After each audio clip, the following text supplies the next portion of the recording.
I think the 40-day strike operation from Ukraine has been very much successful campaign. And I think it's fair to say that Ukraine has gained certain momentum.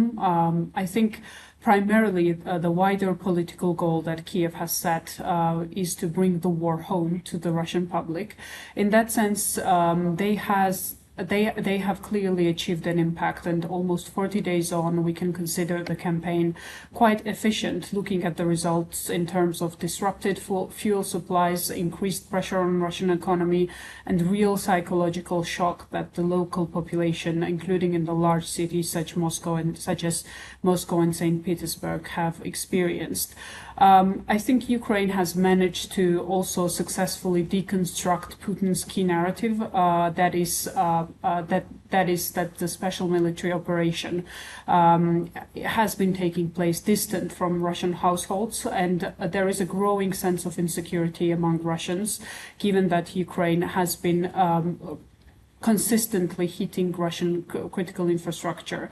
That said, Russian forces remain active on the front. Russia's summer offensive is still ongoing, with intensified attempts across Konstantinivka and Donetsk oblasts, but with no significant gains, and Russian advances as of now have been even smaller than during the same period of time last year. But Ukraine is counting more on cumulative impact of long-term pressure, and so far in terms of what they have managed to achieve within these 40 days, makes us think that the campaign overall has been quite important and effective from political perspective, as well as in terms of slowing Russia's summer offensive by stretching their resources and capabilities, as well as, of course, the obvious impact has been the economic pressure that Russia has already been experiencing, but Ukrainian attacks have intensified this pressure, especially when it comes to targeting oil refineries, logistics hubs, and some of the critical communication and logistics lines in Crimea and across other cities in Russia. I think firstly we shouldn't approach the end of 40-day deep strike operation from Ukraine as a finished campaign. I think this should be understood as the closing of initial phase of Ukraine's deep strike campaign, not the end of the broader strategy, because so far this strategy has been quite efficient. In terms of changing strategy from Putin's side, we don't really see any dramatic changes. But in a way, it has forced Russia to defend a much more larger set of targets, such as protecting its energy and logistics infrastructure more widely, absorbing the costs of dispersing air defenses away from the front lines. So in that sense, Ukraine has managed to stretch Russian resources away from the front line. So they need to adapt to the current reality. Ukraine's strikes have also worsened the fuel shortages and exposed gaps in Russia's ability to protect critical infrastructure, which matters both from a material perspective, of course, but politically, because it has strained Russia's image quite significantly.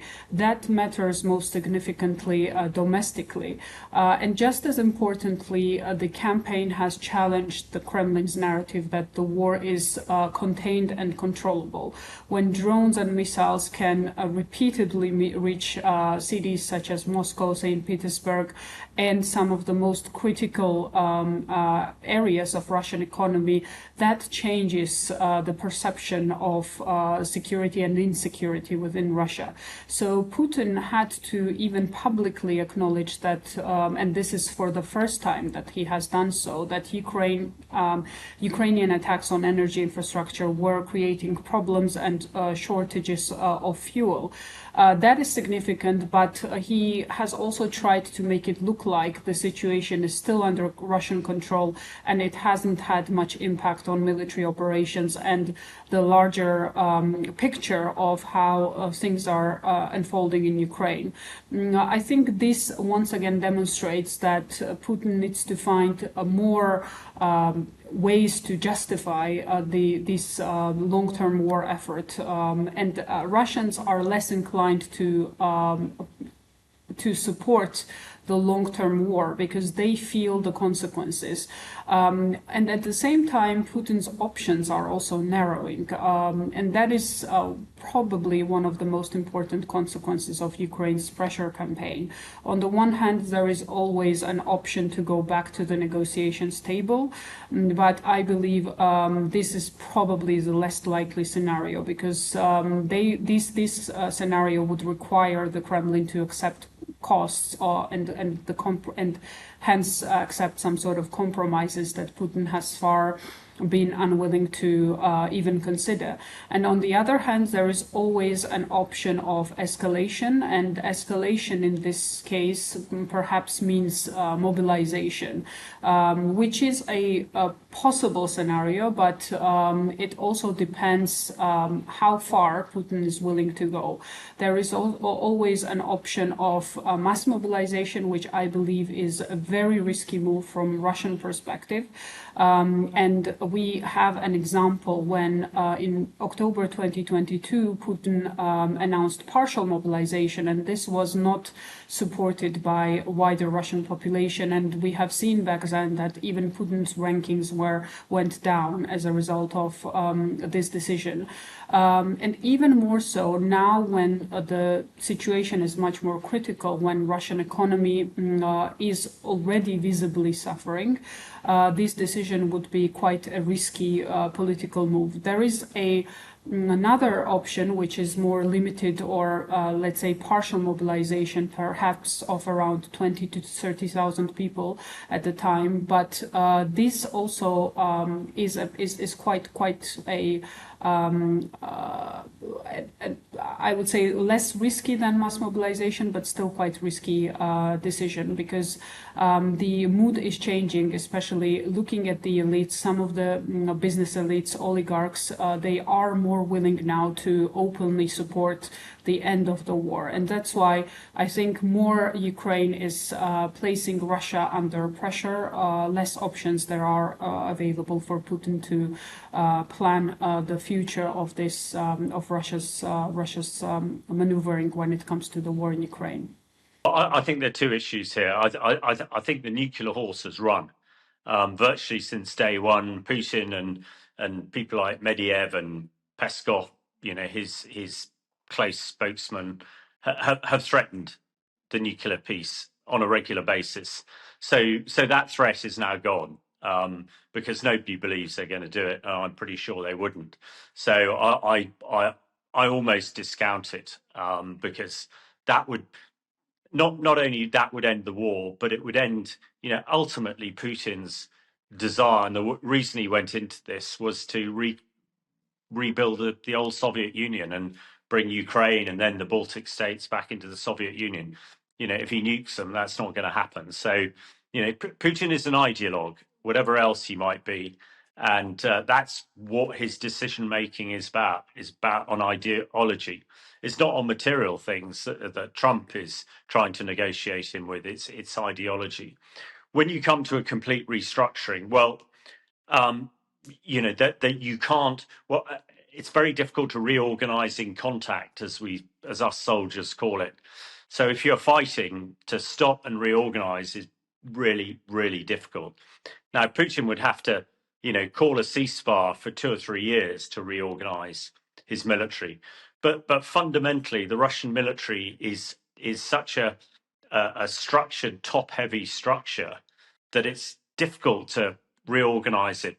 If it was reorganized, so on what the West calls mission command, where junior commanders are given the initiative to do what they think is right, to do what we call the maneuverist approach, great philosophers like Clausewitz and Sun Tzu talked about, it's completely out with the Russian psyche. Basically, things are controlled at the highest level. I mean, Putin is giving orders to units on the front line. And Putin was a spy; he wasn't a soldier. He hasn't a clue what he's talking about.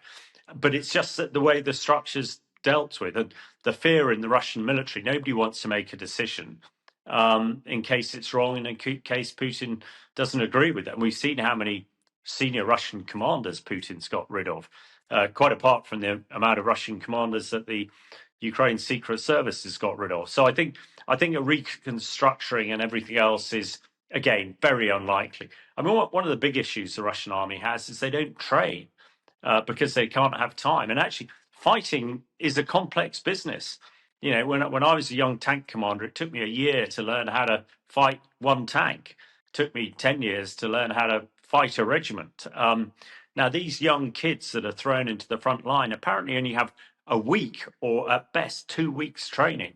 And the only way the Russian could improve their army is really take it out of the front line and train it for a year or two to be a more effective force. So, yeah, when you look at all the options open to him, none of them, from a Russian perspective, I expect are terribly palatable, and none of them seem to have the ability, because we have to go right back to the start. This special military operation was planned to last 3 days. That's what they'd trained for. That's what they'd constructed the military for. You know, we're now closer to 5 years than we are 4 years of this war, which is why, you know, the Russian military is in the state that it's in. And as the Russian military gets weaker, the Ukrainian military gets stronger. Who on earth thought a small Ukraine military would hold the Russians for nearly 5 years? Well, they have, and now they're pushing them back. And I think momentum is a hugely significant thing in warfare, and all the momentum at the moment is with Ukraine. The professional Russian army was destroyed in the first 6 months of the war. So then it was backfilled with basically conscripts and mercenaries. So I mentioned that a soldier gets paid $80,000 a year, which is a huge salary, twice the salary of a British soldier. So that's encouraged mercenaries, and that they focus mainly on people in the east of Russia, the ethnic Russians, you know, right to the, you know, to the other side of Russia, and a lot of it is because they are not connected like St. Petersburg and Moscow and the cities in Europe are concerned, that, you know, vast death tolls sort of go unnoticed. And it sounds terrible to say it, that Putin and, you know, and the Kremlin, you know, really very similar to Hitler on, you know, on looking at people. They really don't value people, you know, who are not like them and in the east of Russia. But it, again, it's desperate to say it. They are running out. They've used those people. They've used all the prisoners. You know, the jails are empty, and so they're now in a position. So all those sort of middle class Russians in St. Petersburg and Moscow have not thus far, unless they were in the regular army at the beginning of the war, they haven't been conscripted till now. I think still right now Putin feels like there are certain options available. Russia still has the capacity to continue fighting, and it has adapted to the current realities, as we have seen. I think it is a likely scenario that Russia will try to escalate its asymmetric warfare against the European allies. We have seen that in the past Russia has been quite active on that front, and a number of cases of sabotage and other interference attempts have been tried and tested from the Russian side. And obviously, one of the aims that Russia has is to somehow decrease the European support for and the Western support for Ukraine. This can be a game changer, because Ukraine is very much dependent on some of the critical resources that its European and Western allies are supplying to Kiev. But that said, we see that Russia still has the capacity to continue fighting. I think winter will be quite tough, because as the previous years have shown, Russia has been quite actively hitting Ukrainian energy infrastructure, and that has caused a lot of problems in terms of how to sustain this period of time, which is characterized characterized by quite tough weather conditions. So in that sense, Russia will try again to escalate things around winter time in terms of its attacks on critical infrastructure in Ukraine. Overall, what Putin will try to do is to wait and see if there will be any opportunities to break the momentum for Ukraine. I don't think that there is much expectation that European support will decrease in any time soon, because European allies pretty much feel that the impact of the war in Ukraine will be decisive for the future of European security architecture. But when it comes to the United States, I think Putin believes that there can be, and again, there can be some changes when it comes to Trump's standing with regards to Ukraine, and we have seen that U.S. administration has been changing its mind with regards to negotiations process, as well as how they see the course of the war. Currently, it's a very favorable situation for Ukraine, because Ukraine has demonstrated that it has the will and the capacity to inflict damage and economic costs, raise economic costs for Russia.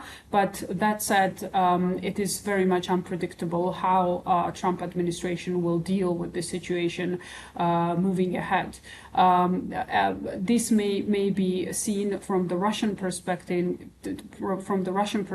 as some sort of potential window of opportunity. That said, I believe that Putin's best shot was the negotiations, direct negotiations with the United States, when he was potentially in the best position to negotiate some sort of settlement. But right now, Ukraine makes it very difficult for Putin to go back to negotiation table with the maximalist demands. And I don't think that Putin is willing to accept anything less, because that will make it very difficult for him to sell the war and the 5-year effort with a lot of losses that Russians have experienced in the past, both in economic and in humanitarian terms, and somehow make it look like Russia still managed to score a victory out of this 5-year very expensive effort. So in that sense, there are not many options, but from Putin's perspective, it is still undecided how the battlefield situation will shape, and he will look for some windows of opportunities to decrease the support for Ukraine and regain momentum on the battlefield.